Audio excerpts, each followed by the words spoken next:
cannabis, ecstasy, psychedelics, stimulants. The history of the internet is over this morning, and so apparently is Ross Ulbricht. Scratch your head. Who founded the Silk Road. He was convicted of... On day one, I will commute the sentence of Ross Ulbricht to a sentence of time served. It is an important moment for everybody, everywhere, who loves freedom and who cares about second chances. Ross William Ulbricht, a young man with a mind for innovation and a thirst for the unknown, embarked on a journey that would forever alter the course of his life. In the shadows of the digital world, he conceived and built Silk Road, a clandestine marketplace operating on the dark net. From 2011 to 2013, this enigmatic platform, a digital bazaar of illicit goods and services, flourished under Ulbricht's watchful eye, a testament to his ingenuity and ambition. However, the shadows that cloaked Silk Road ultimately ensnared its creator. In 2013, Ulbricht's carefully constructed digital edifice came crashing down, his privacy shattered, and his reign over the dark web abruptly ended. The arrest, a sudden and jarring intrusion into the world he had meticulously crafted, marked the beginning of a long and agonizing ordeal. Imprisoned for over a decade, Ulbricht endured the crushing weight of confinement, his dreams and aspirations fading into a distant memory. Yet, against all odds, a glimmer of hope emerged in January 2025. A presidential pardon signed by Donald Trump, a lifeline extended from the highest office in the land, offered a chance of redemption, a chance to reclaim the life that had been so cruelly snatched away. Ulbricht, once a prisoner of his own ambition, was finally granted a second chance, a chance to rebuild, to heal, and to find meaning in the fragments of a life shattered by the relentless pursuit of justice. Last night, Donald Trump granted me a full pardon. I was doing life without parole, and I was locked up for more than 11 years. This is an important moment for everybody, everywhere, who loves freedom and who cares about second chances. And I look forward to re-engaging with the free world. So once I'm feeling up to it, we'll talk again. Silk Road, a shadowy marketplace hidden within the labyrinth depths of the Tor network, emerged as a digital underworld, a haven for illicit transactions. Ross Ulbricht facilitated the trade of narcotics, weapons, and other illicit goods and services, operating with a chilling efficiency. Ulbricht, cloaked with the enigmatic pseudonym Dread Pirate Roberts, a nod to the fictional character from The Princess Bride, orchestrated this digital empire, his every move shrouded in secrecy. However, the veil of invisibility proved to be a fleeting illusion. In October 2013, the long arm of the law, embodied by the Federal Bureau of Investigation, reached into the shadows of the digital realm, dismantling Silk Road and capturing this enigmatic architect. Ulbricht, his carefully constructed world crumbling around him, faced the chilling reality of his arrest. The subsequent legal proceedings were a harrowing ordeal. A mountain of evidence gathered by law enforcement painted a damning picture of Ulbricht's involvement in a vast criminal enterprise. He stood accused of a litany of charges: engaging in a continuing criminal enterprise, distributing narcotics, facilitating online drug trafficking, laundering vast sums of illicit funds, trafficking in fraudulent identity documents, and conspiring to commit computer hacking. In 2015, the verdict was delivered: life imprisonment, a sentence that effectively extinguished any hope of freedom. Ulbricht, his youth and dreams shattered, was consigned to a life of confinement, a prisoner of his own creation. Appeals to higher courts, desperate pleas for mercy, fell on deaf ears. The U.S. Court of Appeals for the Second Circuit and ultimately the Supreme Court, the highest court in the land, upheld the harsh sentence, leaving Ulbricht with no avenue for escape. Ross Ulbricht, a young man with a curious mind and a thirst for knowledge, grew up in the city of Austin, Texas. His childhood was full of ambition and intellectual curiosity. His academic journey was equally impressive. He excelled in his studies, navigating the halls of West Ridge Middle School and Westlake High School with a quiet confidence. Graduation, a momentous milestone, marked the beginning of a new chapter, a journey of intellectual exploration that would take him far beyond the familiar confines of his hometown. Ulbricht's thirst for knowledge led him to the University of Texas at Dallas, where he thrived, his academic prowess earning him a coveted full scholarship. He graduated with honors, his mind brimming with the intricacies of physics. This intellectual pursuit continued at Pennsylvania State University, where he delved deeper into the realm of academia, embarking on a master's degree program in material science and engineering. The world of crystallography, a realm of microscopic wonders, captivated his imagination, fueling his insatiable curiosity. However, Ulbricht's intellectual pursuits extended beyond the confines of the laboratory. He became increasingly drawn to the philosophical underpinnings of economic freedom, captivated by the libertarian theories of Ludwig von Mises. The ideas of individual liberty and free markets resonated deeply within him. He passionately debated his economic views. Upon graduating from Penn State, Ulbricht returned to his roots, eager to translate his academic pursuits into tangible achievements. He ventured into the world of finance, attempting his hand at day trading, a high-stakes gamble that ultimately proved unsuccessful. Undeterred, he sought to channel his entrepreneurial spirit into a different venture, co-founding Good Wagon Books, an online bookstore. This endeavor, while promising, failed to achieve the resounding success he had envisioned. The departure of his business partner, Donnie Palmertree, to Dallas left Ross Ulbricht standing alone at the helm of Good Wagon Books, a solitary figure navigating the choppy waters of entrepreneurship.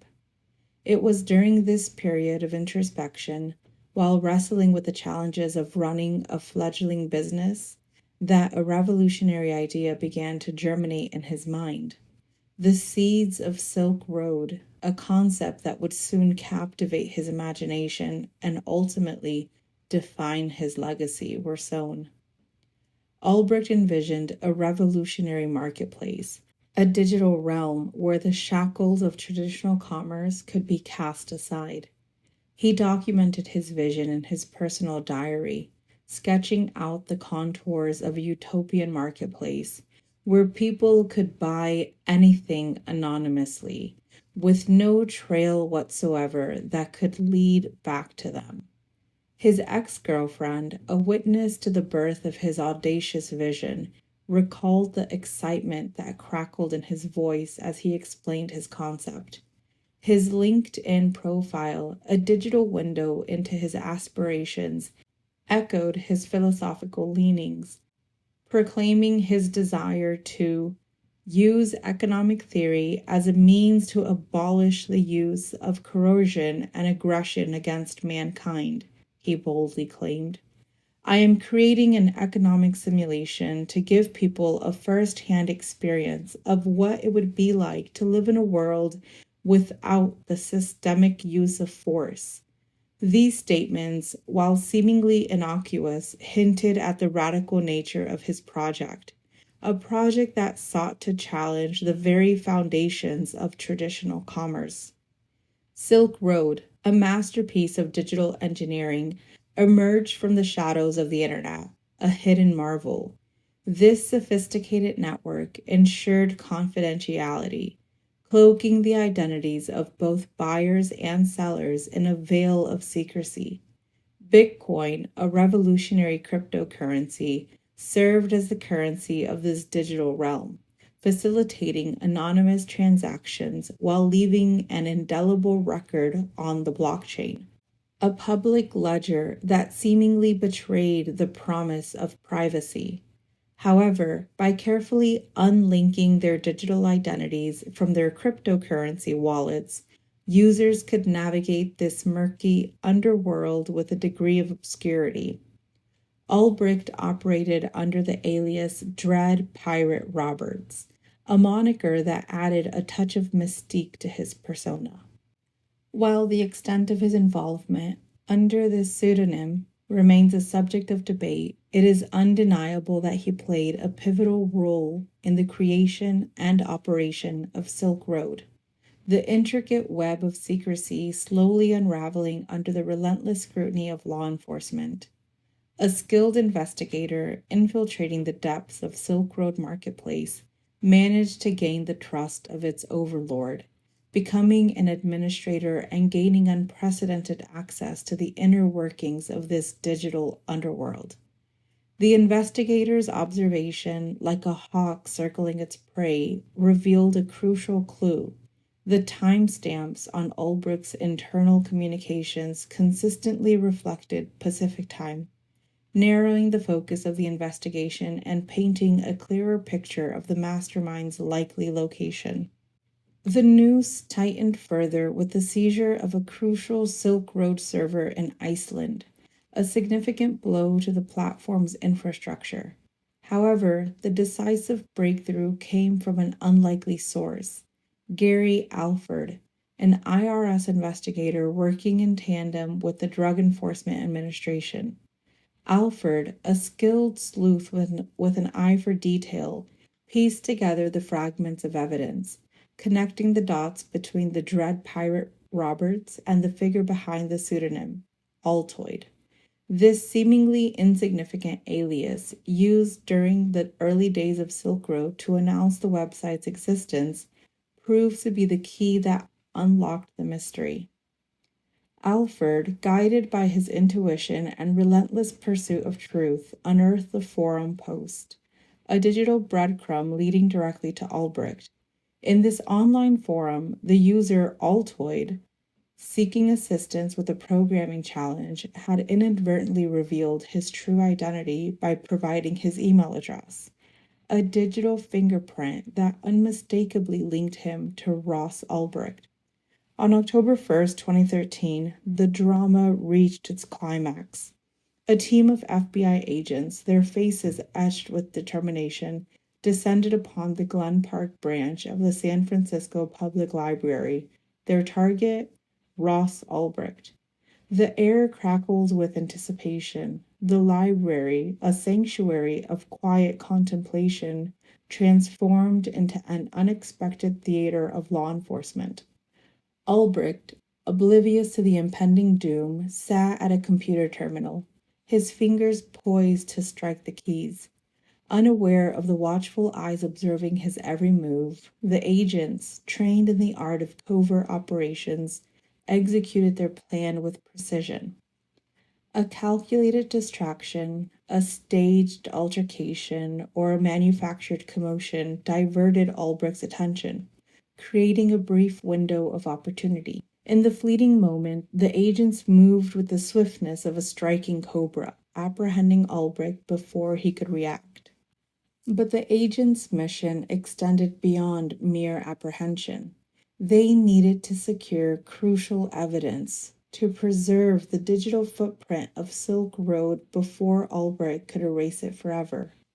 With the speed of a seasoned technician, Agent Thomas Kiernan seized the laptop, his hands a blur of motion. In a calculated move, he inserted a flash drive into the USB port, silently activating a pre-programmed software that began to surreptitiously copy the contents of the hard drive, capturing the digital essence of Silk Road before it could vanish into the ether. Ulbricht, bewildered and disoriented, was taken into custody. His reign over the digital underworld abruptly terminated. The arrest, swift and decisive, sent shockwaves through the online community, a stark reminder that even in the shadowy depths of the internet, justice could prevail. He was subsequently ordered held without bail. The indictment, a chilling document outlining the extent of his alleged crimes, painted a portrait of a man who had crossed the line, a digital kingpin operating in the shadows of the internet. Federal prosecutors alleged that Ulbricht had orchestrated a series of murder-for-hire plots, paying a chilling $730,000 to eliminate perceived threats to his empire. Though no contracted killings were ultimately carried out, the chilling allegations painted a disturbing picture of a man capable of unspeakable acts. The district court, after careful consideration, found by a preponderance of the evidence that Ulbricht had, in fact, likely commissioned these acts of violence. This finding would have profound consequences, not only influencing the judge's sentencing decision, but also playing a crucial role in the Second Circuit's subsequent affirmation of the life sentence. Ulbricht, facing a mountain of evidence and the chilling allegations of murder, found himself at the mercy of the justice system. On February 4th, 2015, the jury, after weeks of intense deliberation, delivered its verdict: guilty on all counts. The sentencing hearing, a somber and emotionally charged affair, unfolded on May 29, 2015. The judge imposed a sentence that would effectively extinguish any hope of freedom: double life imprisonment, a lifetime behind bars, followed by an additional 40 years, a lifetime of confinement pressed down upon Ulbricht. The financial repercussions of his actions were equally devastating. Ulbricht was ordered to pay a staggering $183 million in restitution, a sum reflecting the immense profits generated by Silk Road. The sentence, a harsh and uncompromising judgment, served as a warning to those who would dare to operate outside the bounds of the law. As we close this story, our heartfelt condolences go out to the victims' families for all our stories. As always, we thank you for your support, and don't forget to subscribe for more bone-chilling, wicked, and twisted true crime stories that haunt the mind.